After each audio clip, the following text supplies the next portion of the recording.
आणि आता एक ब्रेकिंग न्यूज आहे। मुंबईतल्या पायधुनीमध्ये चौघांच्या मृत्यू प्रकरणातली एक मोठी अपडेट आहे। उंदीर मारण्याच्या औषधामुळे चौघांचा मृत्यू झाला होता अशी धक्कादायक माहिती आता समोर येतेय।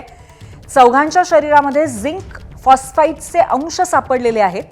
26 तारखेला अवघ्या काही तासांच्या अंतरामध्ये डोकाडिया कुटुंबातील चौघांचा मृत्यू झाल्यामुळे खळबळ उडाली होती।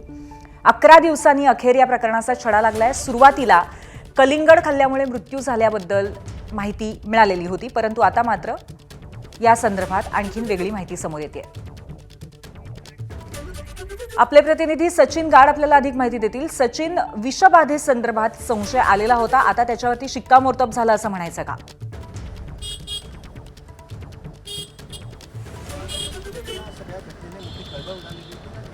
कुटुंबातील चौघांचा अगदी काही तासांच्या अंतराने मृत्यू झालेला होता। नेमका हा मृत्यू का झाला यावरून अनेक प्रश्नचिन्ह उपस्थित होत होते, कारण जे कलिंगडाची एफडीएने तपासणी केल्यामध्ये त्यामध्ये कोणतंही ॲडल्ट्रेशन आढळलेलं नव्हतं। मात्र आताच आपल्याकडे फॉरेन्सिक्सचा अहवाल आलेला आहे, त्यामध्ये या कलिंगडामध्ये जसं या चौघांच्याही शरीरामध्ये झिंक फॉस्फाईड असल्याचं समोर आलेलं आहे। झिंक फॉस्फाईड हे उंदीर मारण्याचं औषध समजलं जातं आणि ते अतिशय घातक असतं। त्याचं प्राशन केल्यानंतर माणूस हा मृत्यू होण्याचे चान्सेस जास्त असतात आणि ते आता यांच्या शरीरात सापडलेलं आहे। जवळपास 11 दिवसानंतर हा छडा लागलेला आहे। अशी देखील माहिती मिळते की हे झिंक फॉस्फाईड यांच्या शरीरात गेल्यानंतर त्या चौघांनाही बऱ्याच प्रमाणात उलट्या झाल्या। त्यांनी फॅमिली डॉक्टरला दाखवलं आणि त्यानंतर त्यांना हॉस्पिटलमध्ये नेण्यात आलं, जिकडे त्यांचा मृत्यू झाला। मात्र ज्या उलट्या झालेल्या होत्या त्यामुळे मोठ्या प्रमाणात जो विष होतं, झिंक फॉस्फाईड होतं, ते बाहेर आलं। त्यामुळे त्यांच्या शरीरात तात्काळ हे झिंक फॉस्फाईडचे अंश हे मिळत नव्हते। मात्र कलिना येथील FSL लॅबमध्ये त्यांच्या तज्ज्ञांनी अनेक याच्या चाचण्या केल्याने अखेर